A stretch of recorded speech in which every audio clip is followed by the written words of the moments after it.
Hello dear students, हम continue करने जा रहे हैं अपना मैथमेटिक्स क्लास 6 का, जो कि पर्टिकुलरली जेके बोस से रिकमेंडेड बुक है। यहाँ पर आप देख सकते हो जेके बोस से पर्टिकुलरली रिकमेंडेड बुक है और एनसीईआरटी बेस्ड ये जो बुक है इसी को हम कंटिन्यू कर रहे हैं। इससे पहले भी हमने कुछ लेक्चर्स किए हैं, आप वो जाके यूट्यूब में वो चैनल देख सकते हो, वो वीडियोस देख सकते हो। तो इसमें हमने पहला नोइंग आवर नंबर्स कंप्लीट किया है, होल नंबर्स किया है और प्लेइंग विथ नंबर्स, इसी को हम कंटिन्यू करने जा रहे हैं। ये क्लास 6 का मैथमेटिक्स है। इसमें आप लाइक, शेयर और कमेंट कर सकते हो, अपने क्वेश्चंस कमेंट कर सकते हो जो भी आपको पढ़ना है। इस वक्त हम चैप्टर नंबर 3 पढ़ रहे हैं और इसकी एक्सरसाइज नंबर जो है 3.5 में बेसी क्वेश्चन नंबर फर्स्ट हमने कंप्लीट किया है, क्वेश्चन नंबर सेकंड भी किया है, थर्ड भी, फोर्थ भी, फिफ्थ, सिक्स्थ, सेवन्थ तक हमने अब तक सभी क्वेश्चंस किए हैं। तो ये जाके आप चैनल में जा सकते हो और लास्ट जो वीडियोस है उनमें ये देख सकते हो, ये क्वेश्चंस हमने किस तरह किए हैं वहाँ पर समझ सकते हो। और आज हमें क्वेश्चन नंबर 8 करना है। क्वेश्चन नंबर 8 हम कंटिन्यू कर रहे हैं। तो क्वेश्चन नंबर 8 में आप आराम से देख सकते हो क्या है, in which of the following expression prime factorization has been done. इसका मतलब है कि प्राइम फैक्टराइजेशन इनमें से हमने किसको की है। इसने 4 पार्ट्स दिए हैं। तो अगर आप सिंपली देखना चाहोगे इसमें 4 है, तो 4 को दोबारा फैक्टराइजेशन हो जाएगी 2 and 2। सॉरी, मैंने यहाँ ये लिखा है 4 को दोबारा फैक्टराइजेशन होगी 2 दैट मीन्स यहाँ पर इन्होंने फैक्टराइजेशन कंप्लीट नहीं की है। तो या आप खुद भी इसमें फैक्टराइजेशन निकाल सकते हो। तो देखो किस तरह हम फैक्टराइजेशन निकाल सकते हैं। यहाँ पर हम 24 लिखते हैं, तो स्टार्ट हम 2 से करते हैं। 2 1 ज़ा 2 2 ज़ा 2 6 ज़ा 2 3 ज़ा, ओके, एंड 3 1 ज़ा। This is it is factorization. लेकिन इस तरह इसने 24 को नहीं की है, दैट मीन्स ये पार्ट फैक्टराइजेशन, प्राइम फैक्टराइजेशन में नहीं आ रहा है। ओके, तो इसके बाद पार्ट बी जो है 56। तो 56 को अगर आप देखेंगे, इसे 2 से स्टार्ट करनी थी, तो 2 से 56 को स्टार्ट करनी थी क्या, फैक्टराइजेशन। तो 56 अगर आप यहाँ पर देख सकते हो, 2 2 ज़ा 4 2 8 ज़ा 2 1 ज़ा 2 4 ज़ा 2 7 ज़ा। तो यहाँ पर हम देख सकते हैं कि इसने फैक्टराइजेशन किया है इसमें, लेकिन उल्टी की है, तो भी ये प्राइम फैक्टराइजेशन बन जाते हैं। ओके, तो इस तरह इसने कोई, क्योंकि 7 जो है इट इज़ प्राइम नंबर, इसके फैक्टराइजेशन नहीं हो रही हैं। तो इसका मतलब है नेक्स्ट पार्ट इज क्या, 70। ओके, 70 को अगर आप फैक्टर्स निकालोगे इस तरह, 70 2 35, 2 से तो नहीं होगा, 5 से होगा, 5 7 और 7 1 2 5 और 7 इतने ही फैक्टर्स निकालेंगे तो या निकल जाएंगे इसके। इसका मतलब है जो सी पार्ट है इसके आराम से ये फैक्टर्स निकल सकते हैं। और यहाँ पर हम लास्ट पे देखेंगे 9 जो आता है, इसको दोबारा फैक्टर्स होंगे, 3 3 ज़ा 9 एंड 3 1 ज़ा। इसका मतलब है इसने फर्दर फैक्टराइजेशन इसकी नहीं की है। इसका मतलब है as question number 8 is considered only 2 parts that B and C are considered as prime factors. तो यहाँ पर आप आराम से देख सकते हो सी एंड बी जो है प्राइम फैक्टराइजेशन जो कि इस क्वेश्चन के हिसाब से निकाले हुए हैं। ओके, तो बी एंड सी इसका आंसर है। तो यहाँ पर आप स्क्रीनशॉट ले सकते हो इसका आंसर देखने के लिए। उसके बाद क्वेश्चन नंबर 9 बुक के से ही हम देखेंगे।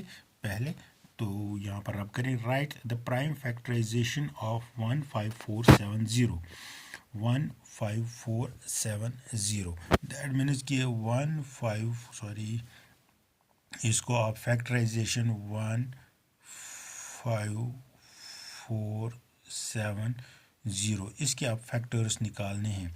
2 7s are 14, 2 7s are 14, 2 3s are 6, 2 5s are 10।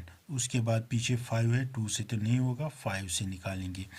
5 1s are 5, तो ये 2 यहाँ चला जाएगा, 5 5s are 25, यहाँ पर 2 चला जाएगा, ये 5 4s are 20 and 5 7s are 35। उसके बाद अगर हम देखेंगे, थोड़ा सा इस पेज को छोटा करेंगे, उसके बाद अगर हम देखेंगे तो 7 से हो जाएगा।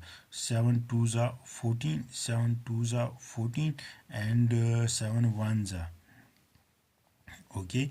तो इसके बाद अगर आप देखोगे खाली हो जाएगा इसे 13 से, 13 1s are 13 और 13 के 7 2 9 91 एंड 13 7s are। उसके बाद थोड़ा सा दोबारा इसे छोटा करेंगे पेज को, तो 17 1s are। ये इसके फैक्टर्स बन जाएंगे। अब आप देख सकते हो इसमें कौन कौन सा फैक्टर्स बन सकते हैं। 2 बन सकते हैं, 5 बन सकते हैं, 7 बन सकते हैं, 13 बन सकता है और 17 बन सकते हैं। ये इसके फैक्टर्स हैं। 15470 के फैक्टर्स जो है ये 2 इंटू 5 इंटू 7 इंटू 13 और इंटू 17, ये इसके फैक्टर्स होते हैं। इस तरह हमने क्वेश्चन नंबर 9 जो है इसको भी कंप्लीट किया है। उसके बाद है question number 10, determine if 25110 is divisible by 45। देखो वैसे भी आपको ये मालूम ही होगा कि पहले हम क्वेश्चन कहाँ चला गया, हाँ 15470 नहीं, ये है 2511 देखो जो 45 है इसका टेबल तो लगभग किसी को इजीली याद नहीं होगा, लेकिन अब क्या कर रहे हैं, अब इसको भी हम फैक्टराइजेशन निकाल रहे हैं। That is 9 into 5। इसका मतलब है जो डिजिट 5 से डिवाइड होगा और 9 से, दोनों से, एक ही से नहीं लेना, दोनों से लेना कि अगर दोनों से कोई भी डिजिट मल्टीप्लाई होगा या मल्टीप्लाई हो सकता है या डिवाइड हो सकता है 9 और 5 से, तो वो भी डिवाइडेंट होगा 45 या it comes into the multiply of 45। तो इस तरह आपको देखना है कि 9 और 5 दोनों डिजिटों से जो डिवाइड होगा वो 45 से भी डिवाइड होगा। तो इस तरह आप देख सकते हो। ओके, तो अब हम क्या करेंगे कि हम देखेंगे क्या 252110 डिवाइड हो रहा है 5 से। तो इसके लिए अगर आपको रूल्स याद होंगे कि जो वो कोई भी डिजिट जिसके लास्ट पे 0 या 5 होता है तो वो 5 से डिवाइजिबल होता है। इसका मतलब है जो यहाँ पर ये डिजिट दिया गया है it is divisible bye 5। Okay, तो इसके बाद अब हमें चेक करना है कि 9 से डिवाइड होगा कि नहीं। देखो अब क्या है 25110, जैसे कि आपको मालूम है कि हम प्लस करते हैं इनको, डिवाइजिबल बाय जो 9 होगा उनको प्लस करते हैं जितने भी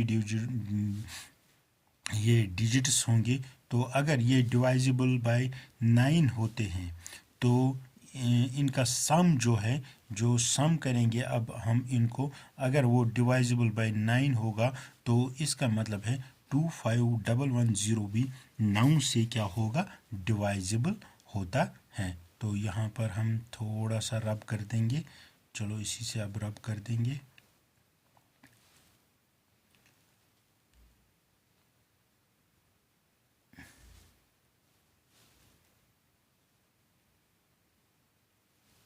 ओके, तो क्या होता है 5 to 7, 7 to 9, तो 0 को देखो 5 और 2 कितने होते हैं 7, 7 1 8 और 8 1 9, दैट मीन्स आंसर निकलता है 9। क्या ये डिवाइजिबल बाय 9 है? आराम से, 9 1 से 9। इसका मतलब है जो कि ये इसने डिजिट दिया हुआ है 25110, ये 9 से भी डिवाइड हो रहा है और 5 से भी। इसका मतलब है ये 45 से भी डिवाइड हो जाएगा, that means it is also divisible by 45।